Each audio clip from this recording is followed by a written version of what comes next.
இருக்கிறேன். கர்த்தர் உங்களை ஆசீர்வதிப்பாராக.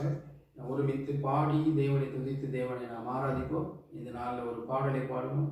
தொடர்ந்து நாம் ஆண்டவருடைய வார்த்தை கேட்போம். கர்த்தர் நம்மை நடத்துவாராக. கேள்வி சிறப்புகள் ஓய்வு பாடலை கொடுத்தோம்.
Para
சேராவிகள் ஒளியமை போற்றிட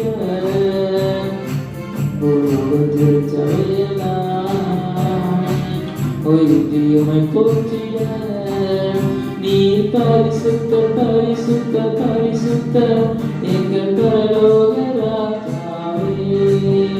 இந்த வானம் பூமியில் உங்கள் நாமத்தை உயர்த்தட்டுமே.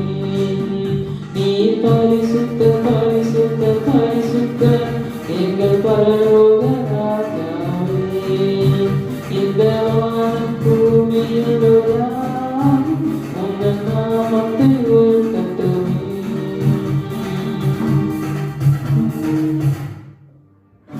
கர்த்தருடைய வார்த்தைக்கு நேராக போவோம்.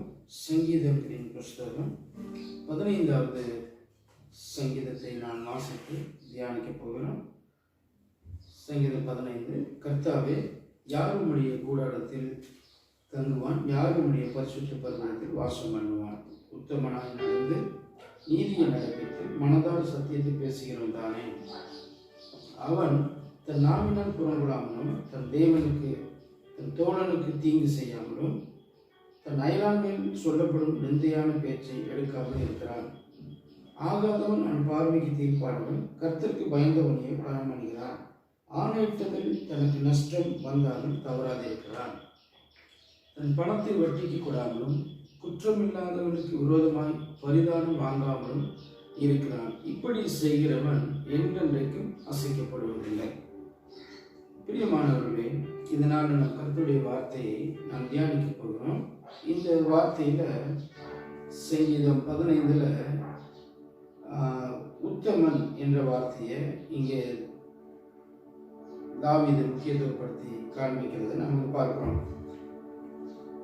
இந்த சங்கீதத்தின் 1வது வசனத்தில் அவர் கேட்கிற, கர்த்தாவே, யார் உம்முடைய கூடாரத்தில் தங்குவான்? யார் உம்முடைய பரிசுத்த பர்வதத்தில் வாசம் பண்ணுவான் என்று ஒரு கேள்வியோடு கூட அவர் தொடங்கி கீழே சில பதிலையும் அவர் கொடுக்கிறத நாம் பார்க்கிறோம். இன்றைய காலங்களில் அது முக்கியமானது தான். யாரும் தேவனுடைய சம்பவத்தில் இருக்க முடியும், தேவ பிரசனத்தில் யாரும் பிரவேசிக்க முடியும் என்பது முக்கியமானது. நாம் தேவ சமூகத்தில் போய் தேவ பிரசனத்திலிருந்து தேவனோட உறவாடி நாம் ஜெபிக்கும் போது, நாம் ஆராதிக்கும் போது அதனால நமக்கு நன்மை உண்டாகிறது, ஆசீர்வாதம் உண்டாகிறது, நாம் விடுதலையாக்கப்படுகிறோம், சமாதானத்தை கற்றுக்கொள்கிறோம். ஸோ நம்முடைய ஜெபம், நம்முடைய ஆராதனை, நம்முடைய துதி எல்லாமே தேவனுக்கு உகந்ததாய் போகும்போது தான் அதனால நமக்கு நிறைவான பலன் கிடைக்கும். நாம் எப்பொழுதும் தேவனுடைய பிரசனத்தில் நாம் இருக்கிறவர்களாக நாம் காணப்படுவோம். அதனால தாவீது கேட்கிற கேள்வியை நம் மனதிலமும் நாம் கேட்டு நம்மளை நாம் ஆயத்தப்படுத்தி தேவ சமூகத்தில் இருக்கிறவர்களாக உறுதிப்படுத்திக் கொள்ள வேண்டியது மிகவும் அவசியமான ஒரு காரியம். தாவீதுக்கு எப்படி ஏன் இந்த ஒரு கேள்வி எழும்பினது? தாவீதை குறித்து நம் வேதத்தில், அதாவது தாவீது சொல்லுகிற சில விஷயங்கள், 2 காரியம் தாவீதுக்கு ஒருவேளை இதுக்கு ஒரு கேள்வியாக எழுந்திருக்கலாம். யார் உம்முடைய கூடாரத்தில் தங்குவான்? யார் உம்முடைய பரிசுத்த பர்வதத்தில் வாசம் பண்ணுவான்னு சொல்லி தாவீதுக்கு 2 காரியத்தின் மூலமாக, பழைய ஏற்பாட்டில் நடந்த சம்பவத்தின் மூலமாக இப்படி ஒரு கேள்வி எழும்பியிருக்கலாம். அதற்கு ஆதாரமாக 2 சாமுவேல் 6ஆம் அதிகாரத்தில் 6-7 வசனங்களை நாம் வாசிக்கும் போது அங்கு ஒரு காரியத்தை நாம் பார்க்கிறோம்.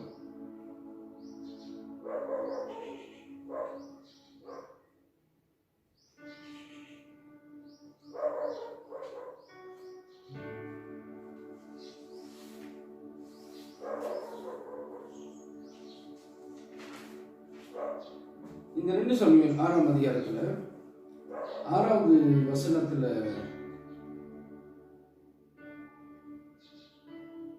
நாம் வாசிக்கிறோம். இங்க அவர்கள் நாகூரில் களம் இருக்கிற இடத்திற்கு வந்தபோது மாடுகள் 2 பெட்டியை அசைத்தபடினால் ஊசா தேவனுடைய பெட்டியினிடமாய் தன் கையை நீட்டி அதை பிடித்தான். அப்பொழுது கர்த்தருக்கு ஊசாவின் மேல் கோபம் உள்ளது. அவனுடைய துணிகரத்தின் நிமித்தம் தேவன் அங்கே அவனை அடித்தார். அவன் அங்கு தேவனுடைய பெட்டி அண்டையில் செத்தார் என்று நாம் வாசிக்கிறோம். ஏன் இப்படி ஆண்டவர் செய்தார்? தாவீது யுத்தங்களை முடித்துக் கொண்டு தேவனுடைய பெட்டி இருக்கிற, அதாவது அபினதாப் வீட்டிலிருந்து அவன் தேவனுடைய நகரத்திற்கு எருசலேமுக்கு கொண்டு வருவதற்கு அவன் திட்டமிட்டான்.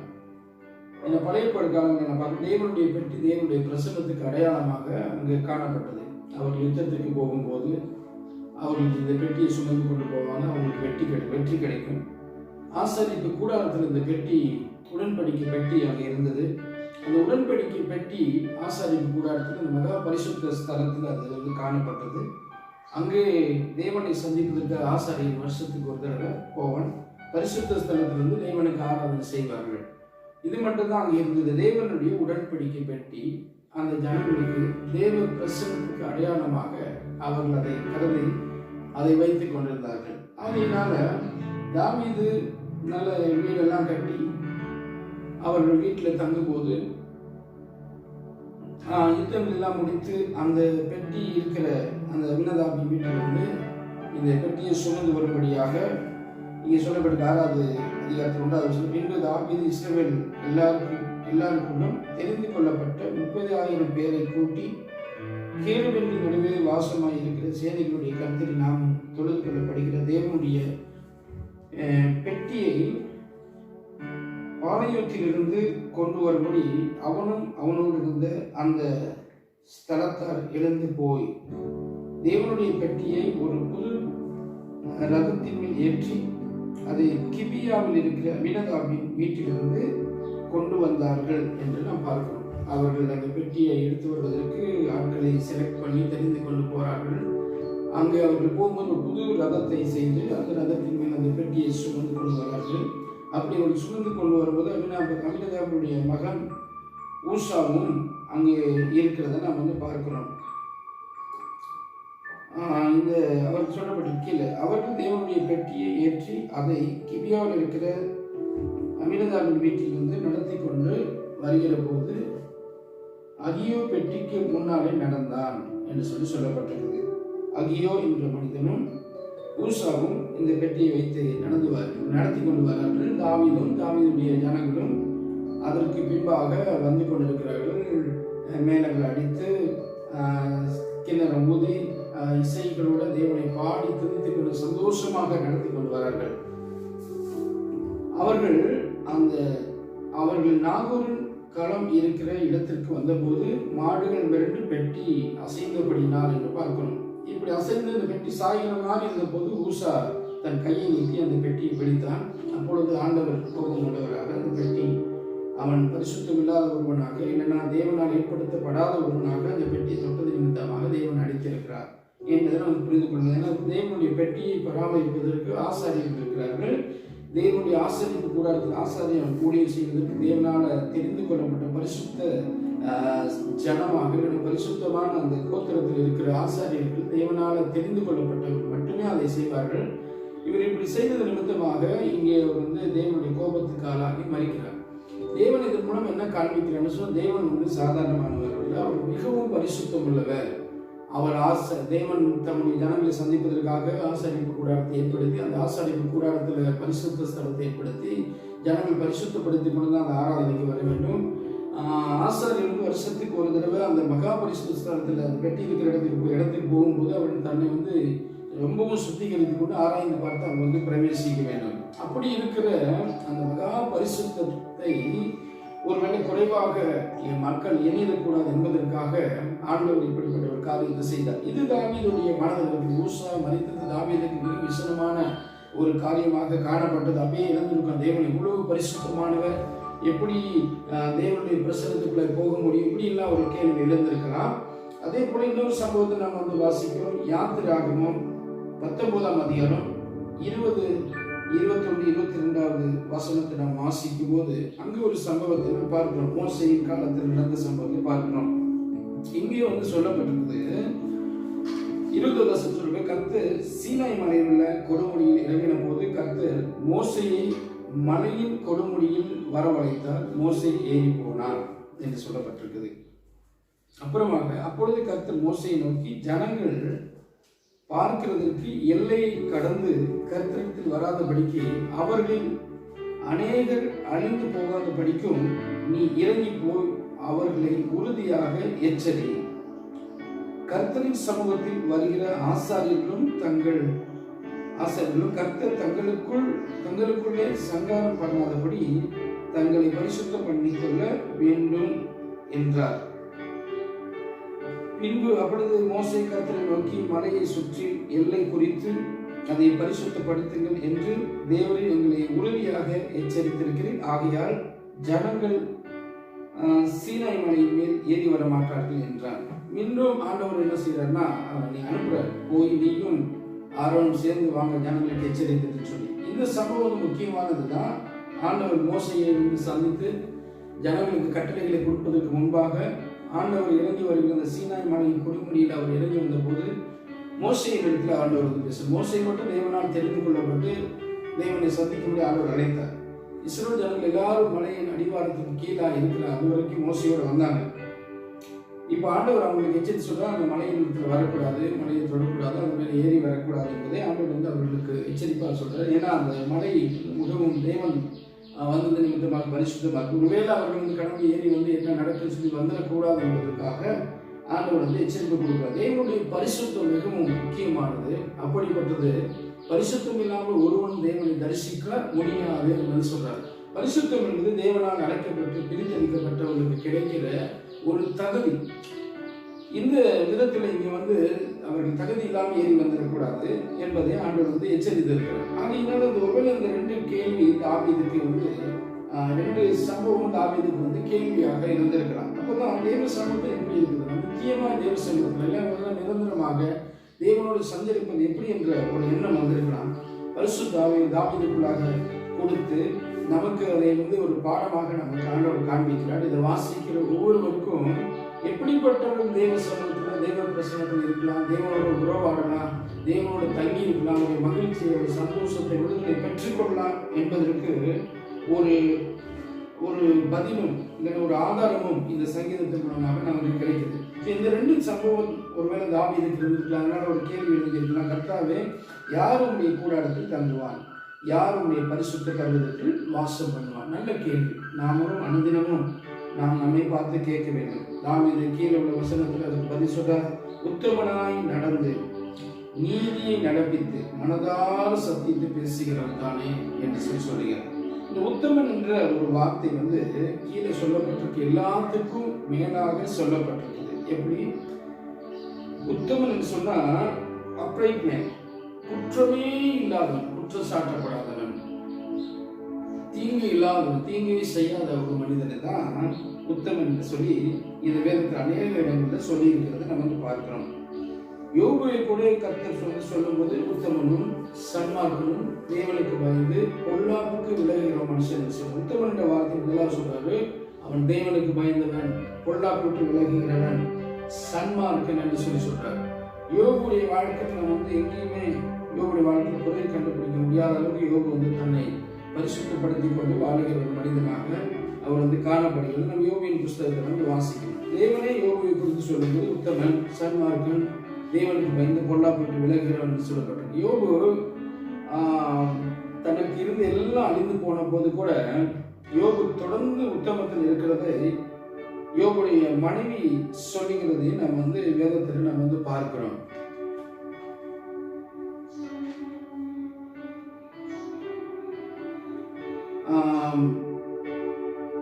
நாம் வந்து வாசிக்கிறோம்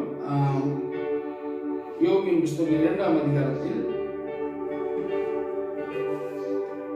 9வது வசனம் சொல்றார், அப்பொழுது அவன் மனைவி அவனை பார்த்து, நீ இன்னும் உன்னுடைய உத்தமத்தில் உறுதியாய் நிற்கிறீரோ, தேவனை யோசித்த ஜீவனை விடு என்றார் என்று சொல்லி பார்க்கிறோம். யோபு தொடர்ந்து எல்லாம் அழிந்த போது கூட தன்னுடைய உத்தமத்தை காத்துக் கொள்கிற ஒரு மனிதனாக காணப்பட்டார். 1 சாமுவேல் 29:6 உத்தமம் என்பதற்கு இன்னும் கொஞ்சம் கூட நல்ல ஒரு விளக்கத்தை வந்து கொடுக்கிறது நம்ம பார்க்கிறோம். 1 சாமுவேல் 29:6 வசனத்தில் வாசிக்கும் போது, அப்பொழுது ஆகீஸ் தாவீதை அழைத்தது, நீ உத்தமன் என்றும் நீ பாளையத்தில் என்னோடு போக்கும் வரட்டுமா இருக்கிறது என் பார்வைக்கு நல்லது என்றும் கர்த்தருடைய ஜீவனை கொண்டு சொல்கிறேன். நீ என்னிடத்தில் வந்து சேர்ந்த நாள் முதல் இன்றை வரைக்கும் உன்னில் ஒரு பொல்லாங்கும் நான் காணவில்லை. ஒரு பொல்லாங்கும் இல்லாத தாவீதை பார்த்து ஆகி சென்ற அந்த படைத்தலைவன், அந்த பெலிஸ்த நாட்டில் இருக்கிற அந்த மனுஷன் வந்து சொல்றான், நீ உத்தம மனுஷன், ஒரு பழுதும் இல்லை, இல்லைன்னா ஒரு பொல்லாங்கும் இல்லாத ஒரு மனிதன் தான் உத்தமன். அப்ப தாவீது இங்க சங்கீதத்தில் நமக்கு காண்பிக்கிறதின்படியாக மனதார சத்தியத்தை பேசுகிற ஒரு மனுஷன், நாவினால் புறங்கூடாத ஒரு மனிதன், தோழனுக்கு தீங்கு செய்யாத ஒரு மனிதன், அயனான் மேல் சொல்லப்படும் நிர்ணயான பேச்சை எடுக்காமல் இருக்கிற ஒரு மனுஷன், கர்த்தருக்கு பயந்தவனை கனம் பண்ணுகிற ஒரு மனுஷன், நஷ்டம் வந்தாலும் ஆணையிட்டதில் தவறாது இருக்கிற ஒரு மனுஷன் சொல்றார். தன் பணத்தை வட்டிக்கு கூடாத இருக்கிறவன், குற்றம் இல்லாத பரிதானம் வாங்காமல் இருக்கிறவன் சொல்றார். இப்படி செய்கிறவன் என்றென்றைக்கும் அசைக்கப்படுவது. இப்படிதான் இருக்கிறவன் தான் உத்தமன். இப்படி செய்யறவர்கள் அசைக்கப்படுவதில்லை. அவன் தேவ சமூகத்துல தேவனுடைய பிரசனத்துல பிரவேசிக்க முடியும் என்பதை ஆண்டவர் நமக்கு ஞாபகப்படுத்துகிறார். ஆகையினால பிரியமான தேவ பிள்ளைகளே, இந்த வார்த்தையை கேட்கிற நாம் எப்படிப்பட்ட நடக்கை உள்ளவர்களாக நாம் காணப்பட வேண்டும்? உலகமெல்லாம் பாவத்தினால நிரம்பி உண்மை இல்லாம பரிதானம் வாங்கி சத்தியத்தை தாண்டி வாழ்ந்து கொண்டிருக்குது. இன்னைக்கு கிறிஸ்துவ சமுதாயத்தை கூட அது வந்து பிடித்து பல வகையில கர்த்தருடைய வார்த்தை மீறி நடக்கிற இந்த காலகட்டங்களில் ஆண்டவர் நமக்கு இந்த கடைசி காலங்களில் தேவனுடைய வருகைக்கு அடையாளமாக அநேக காலம் நடக்கிற இந்த கடைசி காலங்களில் இருக்கிற நமக்கு ஆண்டவர் சொல்லுகிறார், நாம் தேவனுடைய சமூகத்துல தேவனுடைய பிரசனத்துல தங்குவதற்கு ஏதுவான ஒரு பரிசுத்த நடக்கை உள்ளவர்களாக நாம் இருக்க வேண்டும். அப்படி நாம் இருக்கும்போது தான் தேவனுடைய பிரசனத்தில் நாம் இருக்க முடியும். உத்தமனாய் நம்மை காத்து கொள்ள வேண்டியது மிகவும் அவசியமான காரியம். நீதிமொழிகள் 16:32 உத்தமத்தை குறித்து சில காரியங்களை வந்து சொல்லிருப்பாங்க.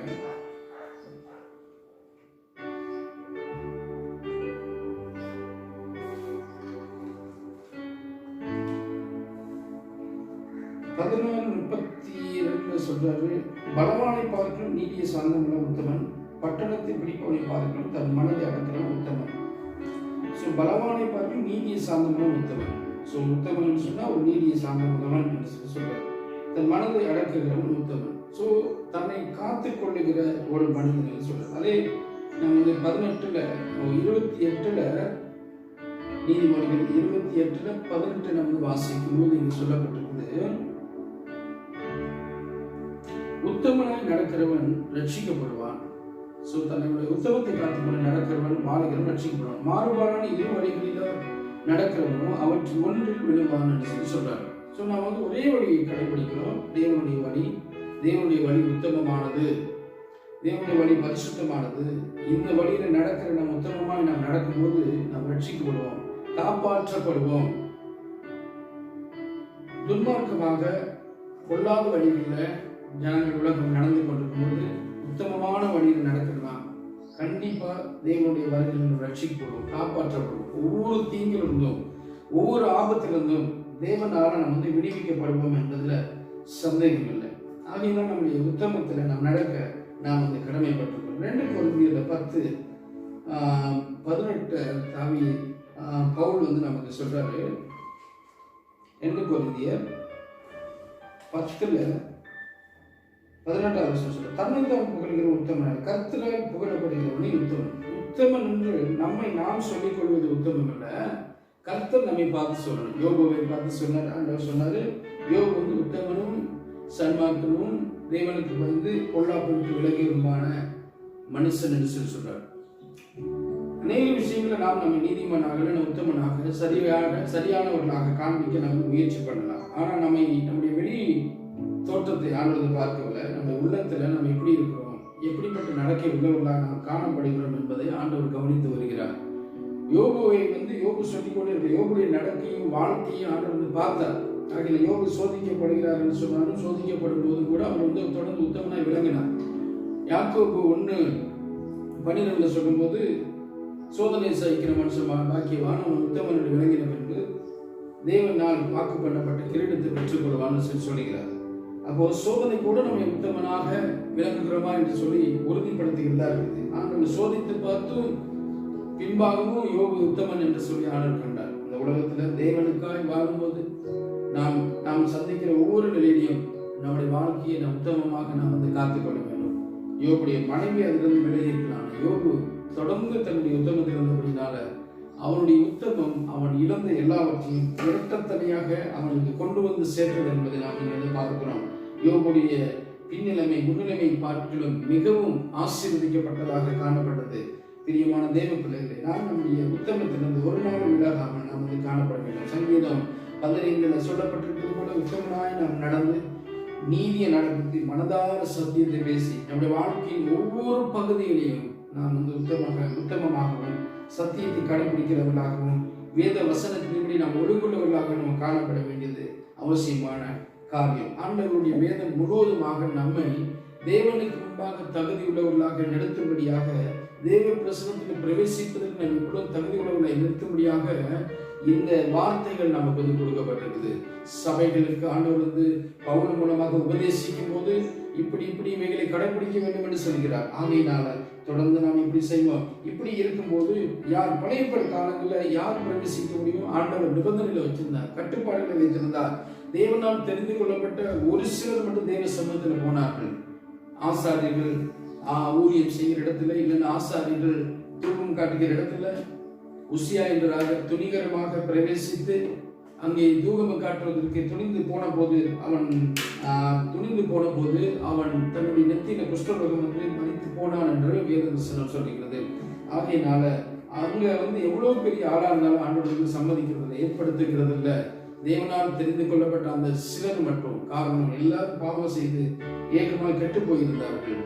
இந்த புதிய ஏற்பாடுல கூட நாம் பார்க்கிறோம், தேவ சமூகத்துல போய் அனனியாவும் சப்பீராலும் பொய் சொன்னது நிமித்தமாக தேவனால தண்டிக்கப்பட்டார்கள். இது எல்லாமே தேவ சமூகம், தேவனுடைய பிரசனம், தேவன் தங்குகிற இடம் எவ்வளவு பரிசுத்தம் உள்ளது, தேவன் எவ்வளவு பரிசுத்தம் உள்ளது என்பதை எச்சரிக்கிறது. அதனால் உத்தமமாய் நடக்கிறவர்கள் மட்டுமே, உண்மையாய் நடக்கிறவர்கள் மட்டுமே, சத்தியத்தை காத்துக்கொண்டு நடக்கிறவர்கள் மட்டுமே தேவ சமூகத்தில் நாம் பிரவேசிக்க முடியும். பழைய ஏற்பாடு காலங்களில் ஒரு சிலராக அந்த புதிய ஏற்பாடு காலங்களில் நம்ம எல்லாரையுமே ஆசாரியர்களாக, லேவியராக, பரிசுத்த ஜனமாக, அவருடைய சொந்த ஜனமாக நம்மை மாற்றியிருக்கிறார் என்று பேதுரு சொல்லுகிறபடியாக நம்மை ஆண்டவர் பரிசுத்தப்படுத்தியிருக்கிறார். ஆகையினால நாம் தேவ சமூகத்தில் பிரவேசிப்பது இன்றைய காலங்களில் அது நமக்கு இயேசு கிறிஸ்து மூலமாக சாத்தியமான ஒரு காரியமாய் காணப்படுகிறது. வேதம் சொல்வது இயேசு கிறிஸ்து ரத்தம் சகல பாவங்களில் நம்மை நீக்கி நம்மை சுத்திகரிக்கும் என்று சொல்கிறார். யூதாவின் நிருபத்துல பாவம் செய்தவர்களை எச்சரித்து பேசுறதை சொல்லி பாவம் எவ்வளவு மோசமானது என்பதை தொடர்ந்து பேசி வருகிறார். பேசி கடைசியில ஆலோசனை சொல்லுகிறார். யூதாவின் நிருபத்துல 17வது வசனத்துல சொல்றார், நீங்களோ பிரியமானவர்களே, நம்முடைய கர்த்தராகிய இயேசு கிறிஸ்துவின் அப்போஸ்தலரால் முன் சொல்லப்பட்ட வார்த்தைகளை நினைவு கூறுங்கள் என்று சொல்றார். முன்னால் சொல்லப்பட்ட வார்த்தைகளை நினைவு கூறுங்கள் சொல்றாரு. கடைசி காலத்திலே தங்கள் துன்மார்க்கமான இச்சைகளின்படி நடக்கிற பரியாசக்காரர் தோன்றுவார்கள் என்று உங்களுக்கு சொன்னார்களே. கடைசி காலங்களில் நடக்கிற சம்பவங்களை அப்போஸ்தலர்கள் முன்கூட்டியே சொல்லியிருக்கிறார்கள். இவர்களை நீங்க நினைத்துக் கொள்ளுங்கள் சொல்றாரு. இப்படி நினைத்துக் கொள்ளுங்கள் சொல்லி 20வது வசனம் சொல்றாரு, நீங்களோ பிரியமானவர்களே, உங்கள் மகா பரிசுத்தமான விசுவாசத்தின் மேல் உங்களை உறுதிப்படுத்தி கொண்டு பரிசுத்த ஆவிக்குள் ஜெபம் பண்ணி என்று சொல்றாரு. இப்படி கடைசி காலங்கள் இப்படி இருக்கிறபடினால துன்மார்க்கமான இச்சைகள் நடக்கிற பரியாசக்கர் தோன்றுவார்கள் என்று உங்களுக்கு சொன்னார்களே, அதை நீங்கள் புரிந்து கொண்டு அறிந்து நீங்க நல்ல மார்க்கத்துல சன்மார்க்கமாக யோகுவை போல நடந்து கொள்ள தேவனால் நாம் எச்சரிக்கப்படுகிறோம். ஆகையினால் நாம் போகிற வழியை தேவன் அறிவார். ஆகையினால் நம்முடைய பரிசுத்த பாதைகள் நாம் நடப்போம். அதனாலதான் அவர் சொல்ற, நீங்களோ பிரியமானவர்களே, உங்கள் மகா பரிசுத்தமான விசுவாசத்தின் மேல் உங்களை உறுதிப்படுத்திக் கொண்டு பரிசுத்த ஆவிக்குள் ஜெபம் பண்ணி, அதுல 23வது வசனம் சொல்றாரு, மாம்சத்தால் கரைப்பட்டிருக்கிற வஸ்திரங்களை வெறுத்து தள்ளுங்கள் என்று சொல்றாரு. மாம்சத்தால் கரைப்பட்டிருக்கிற வஸ்திரங்களை வெறுத்து தள்ளுங்கள் என்று சொல்றாரு. அசுத்தப்படுத்தி எல்லாத்தையும் வெறுத்து தள்ளுங்கள் என்று சொல்லி 24 சொல்றாரு, இயேசு கிறிஸ்துவினால் நமக்கு கிடைக்கப்பெறுகிற ஒரு வாய்ப்பை சொல்றார். வலுவானபடி உங்களை காக்கவும் தமது மகிமை உள்ள சன்னிதானத்திலே மிகுந்த மகிழ்ச்சியோடு உங்களை மாசற்றவர்களாய் நிறுத்தவும் வல்லமை உள்ளவரும் இயேசு கிறிஸ்துவை சொல்லப்பட்டிருக்கிறது. இயேசு கிறிஸ்து பிதாவாகிய தேவனிடத்தில் நம்மை தகுதியுள்ளவர்களாய் நிறுத்துவதற்காகவே நம்முடைய பாவங்களை இயேசு கிறிஸ்து சுமந்து உத்தமமாய் உண்மையாக இருக்கிற ஒரு பாவியை போல மதித்தார். இயேசு கிறிஸ்துவை விசுவாசிக்கிற நமக்கு, இயேசு கிறிஸ்துவின் உபதேசங்களை பின்பற்றுகிற நமக்கு இது சாத்தியமான காரியம். தேவ சமத்துக்கு வரும்போதெல்லாம் நம்முடைய நிலையை நாம் புரிந்து கொண்டு அடிக்கடி வசனத்தை வாசித்து வசனத்தில் வாழ்ந்து நம்மளை பரிசுத்தப்படுத்திக் கொள்வதற்கு நாம் கடமைப்பட்டிருக்கிறோம். இயேசு கிறிஸ்துவை நம்புகிற புதிய விசுவாசிகளாக நமக்கு இது மிகவும் சாத்தியமான ஒரு காரியம். ஆகையினால இங்கே சொல்லப்படும் மாம்சத்தால் கரைப்பட்டிருக்கிற வஸ்திரத்தை வெறுத்து தள்ளுங்கள், வலுவாதபடி உங்களை காக்க வல்லமை உள்ள தேவன் தமது மகிமை உள்ள சன்னிதானத்திலே மிகுந்த மகிழ்ச்சியோடு உங்களை மாசற்றவர்களாக நிறுத்துவார் என்பதில் சந்தேகம் இல்லை. ஆகையினால் இந்த கடைசி காலங்களில் காணப்படுகிற எல்லா துன்மார்க்கமான காரியங்களை விட்டுவிட்டு, மாயமான வாழ்க்கையை விட்டுவிட்டு, உலகத்துக்காக வாழ்கிறதை நமக்கு முக்கியத்துவப்படுத்துவதை விட்டுவிட்டு தேவனுக்காக நமக்கு வாழ வேண்டும்.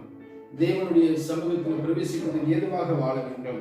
அப்படி நான் வாழும்போது தேவனுடைய ஆசீர்வாதங்களை யோபு இழந்து போதும் பெற்றுக்கொண்டது போல தேவனுடைய வழிகளை நடக்கிறவர்களுக்கு கர்த்தர் ஆசீர்வாதத்தை நன்மை கொடுக்காமல் இருக்க போறது கிடையாது. சங்கீதம் 84:11 சொல்லப்படும், தேவன் சூரியனும் கேடகமாய் இருக்கிறார், உத்தமமாய் நடக்கிறவர்களுக்கு நன்மையை வழங்காதிரார் சொல்லப்பட்டிருக்கு. அதில் உத்தமமாய் நடக்கிற ஒவ்வொருவருக்கும் நன்மையை தேவனுக்கு கொடுப்பார். ஏன்னா நன்மை என்பது பரலோகத்திலிருந்து நமக்கு வருகிறது. ஆகையினால உத்தமமாய் நடக்கிற எல்லாருக்கும் நன்மை கொடுக்க அவர் வல்லவராக. ஆகையினால இந்த வார்த்தையினால நீங்க உங்களை உறுதிப்படுத்திக் கொண்டு, உங்களை கர்த்தருக்குள் ஆயத்தப்படுத்திக் கொண்டு, சங்கீதக்காரன் தாவீது சங்கீதம் 15 சொல்வது போல நாம் உத்தமமாய் நடந்து மனதார சத்தியத்தை நாம் பேசி தேவனுக்குள்ள நாம் நடந்து கொள்வோம். தேவனுடைய வருகையிலும் தேவன் நாளை தேவ சமூகத்தில் நித்தியமா நாம் பிரவேசிப்போம். தொடர்ந்து தேவனுடைய சமூகம் விட்டு விலகாத தேவனுடைய பிரசத்தை நாம் காணப்படுவோம். தேவன் தாமே உங்கள் இந்த வார்த்தைப்படி வாழ்வதற்கு அனுகிரகம் பண்ணுவாராக. நம் தலைகளை தாழ்த்தி நாம் ஜெபிப்போம்.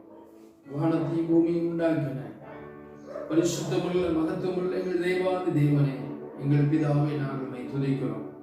உலகம் எல்லாம் பொல்லாங்குக்குள்ளாக நிறைந்திருக்கிற அந்த காலகட்டங்களில் ஆண்டவரே துன்மார்க்கமான வழிகளை பின்பற்றி ஆண்டவரே ஸ்தோத்திரமான மாய்மானம் பண்ணிக்கொண்டு ஒரு நடக்கையிலும் பரிசுத்தம் இல்லாமல் ஆண்டவரே ஸ்தோத்திரம் எப்படியாவது வாழ வேண்டும் என்று வாழ்த்து கொடுக்கிற காலகட்டங்களில் ஆண்டவரே ஸ்தோத்திரமான பழைய ஏற்பாடு காலங்களில் ஆண்டவரே பரிசுத்தத்தை ஆண்டவரே விலக்கி காண்பித்ததையும், இந்த புதிய ஏற்பாடு காலங்களில் பரிசுத்தம் இல்லாமல் ஒருவர் தேவனை தரிசிப்பதில் என்பதையும், நான் பரிசுத்தர் ஆகினால் நீங்கள் பரிசுத்தமாய் இருங்கள் என்பதையும், ஆண்டவரே உத்தமமாய் நடக்கிறவன் ரட்சிக்கப்படுவான் என்பதை எங்களுக்கு நீங்க காண்பித்தீங்க ஆண்டவரே.